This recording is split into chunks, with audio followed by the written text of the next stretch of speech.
Meellaan sababa Abiraamitiidhaanii baddeetoo jirti. Si jaalatte malee maalidha? Har'a siif hin galu wanti isaa gaafa ishiin si bukkee dhabamte barbaaddee yookiin kadhattee ofitti deebisuu ni dandeessa.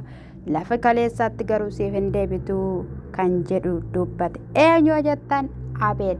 Ashamaa akkam jirtu hordoftoonni Qiddoo YouTube subscribe like gochuun na jabeessa sinin jedha akkasumas sagalee jalaan galullee dhiifama sinin jedha bakkina ni jiru jechuudha baadiyyaa waan ta'eef ijoollee ni jechuudha motora waan argite taphatte jechuudha halkanii guyyaa hiyyuma jechuudha na dhiifama sinin jedha tolegaa Abeel akka jedhutti miseejii na barreessite akkasumallee sagalees na keesseetu turte akka baay'ee gadditee fi akka baay'ee abdii kutatte irraa yini beekama isa kanaaf iyyuu anis immoo amma ganamaadhaanii uffadheen dibadheen gara mana ishii deemaatu jira.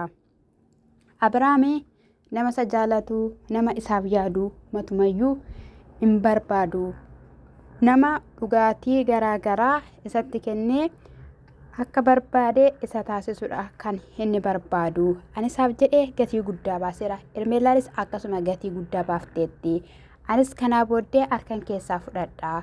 Ishiin immoo isa akka ishiin deemtu hin beeku waan inni taasisaa jiru irraatiin kan ka'edha. Lakkii jennee itti seerannee dhaga'uu didee hin dhaga'u jedha jechuudha. Ana miti kan jedhe isa jedhe jechuudha.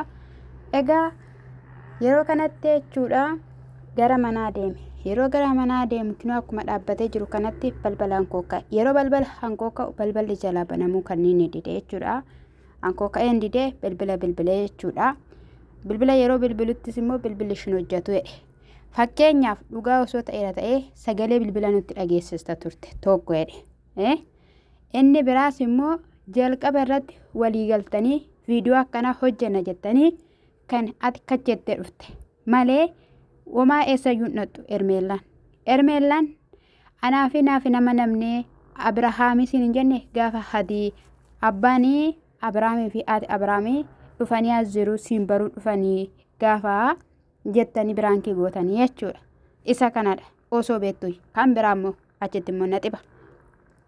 Ermeellaanii erga Abiraamii fi Ruutaan gargar bahanii yookiin immoo erga gaa'ela jessanii booddeedha kanii isaan jaalatte gaa'ela irratti miti kanii ishiin dhufteet gaa'ela irratti dhufte isa dhugaa dubbachuu jechuudha.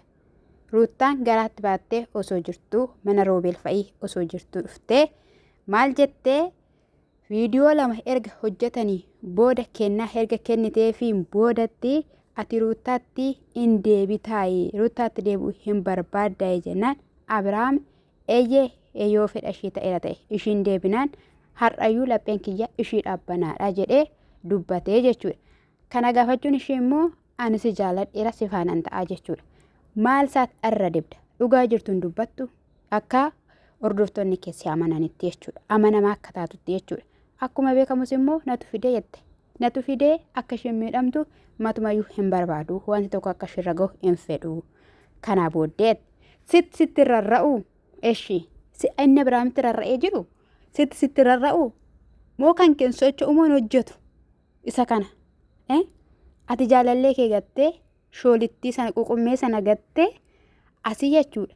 Ermeellaa achiin baate Ermeellaa asiin bahe Abirahaam jetta jechuudha.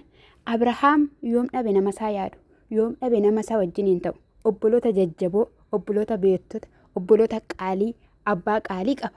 Maaltu jala si kaachise osoo faayidaa ta'uu baateera ta'e tokko ani birritti nyaattanii birritti akkanas hin godhanuun jettanii eeyyee waa malee ji'a torba moo ji'a ja'a waa malee jala hin deemtanii jechuudha. Isa dhugaan siniin jedhe maa jechuudhaan akkana amma hin banne mana keessa jirtu hordoftoota anifan sinii godha mana keessa jirtu bilbilamis hin jiru miseejiin barreeffameefis hin jiru sagaleen kaameef immoo ati viidiyoo hojjedhu akkana waan hani badeetti kanaaf iyyuu hawallatanii hayaadanii Abiraamis hayaadu haadha nan dhokadhaa qollofadhee nama mana keessa ciisaa oolaa itteen jechuudha. Isa kanadha. Innaa waan beekamaa ta'e tokkotti waan dhugaan taane tokkotti maa galtii Ermeellaan jalqabasaa maa galtiin jedhe jaalalli jaamaadha jettan jaalalli nargu jettan jaalalli sirrittiin arga. Dhugaan sin sirrittiin ija banatee jaalalli arga malee jaamaa miti. Otoo jaamaa ta'eera ta'ee nama baay'ee keessaa nama tokkoon filatu. Hundumaa jechuudha, hundumaa jaalataayyuu jechuudha. Waan filatee waan argee ija waan qabuuf tokko filatee jaalataa jechuudha. Jaalalli jaamaa miti, sintu jaamse malee jechuudha. Jaalalli osoo namni tokko nan jaalatiin, osoo dhiirri tokko nan jaalatiin, ani dhiira sana qofaaf simmeetii qabaadhe wajjin nan deema ta'eera taanaanii simmeedha jechuudha. Abiraam akkootti qoosaa jira, Abiraam akkootti qalladaa jira. Yeroon Abiraam jechuudha abdiin kutatiin amantiidhaan jedhaan malee sin jaaladha jedhee ani nanni dubbatu hin argine jechuudha. Hin dhageenya isa dhugaa. Innaasa kanadha jechuudha gaayii. Eessatti akka baddee maalirra akka geesse maaltu akka ta'uu galgala kana hin beeknu. Sanas haa ta'uu kana jarri lamaan addan ba'anii amma danda'amaa ta'etti jechuudha. Hordoftoonnis gorsaa warri jechuun afaan Amaariffaatiin hojjetan viidiyoo gorsaanii itti maanii bazaweeshinii jettee tokko kana dura eenyuun jettee obboleettii Ruutaatiin jetteetti heeltuudhaan jechuudha. Namoonni baay'ee waan baay'inaan jedhaniiru. Jechoonni baay'een natti darbatameera. Wanti baay'een narra gaheera. Osoo hin deebi'eera ta'e yeroo sanan deebi'aayyuu har'ayyuu ta'eera taanaanii ani omaa wantini ati naan jetteedhaaf ati na gorsiteedhaaf hanga tokko keessaa fudhadha malee jaalala kana waan an dhiisuun qabu. Ruutaan kaleessas akka ishinitti deebituudhaaf waan baay'ee taasisneerra. Garuu ishiin lakki jetteetta. Osoo jaalachuu baattee osoo abbaa manummaa amanuu baatteetti ta'e in ulfooftu. Osoo fedhii isaan qabaattu ta'e osoo yaada isaan qabaattu ta'e osoo inni miiciq ishii godha jedhe kanaafiyyuu jechuudha.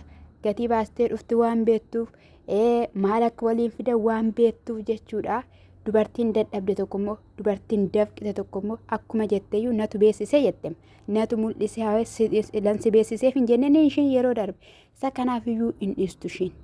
Dhiistu dhugaan siniin jedha akka kana duraa sinitti hin fakkaatiin. Sibiraa nafu jetteettiin gaafa suwaayii deeman sana jechuudha. Kanaa booda sin dhiisu jetteettiin jechuudha. Hin dhiistu kanaa booda jechuudha. Bicha abdii kutadha. Mircaa biraan qabdan sin keessaa baha gaala kana gadi dhiisaa siniin jechuu jaaladha.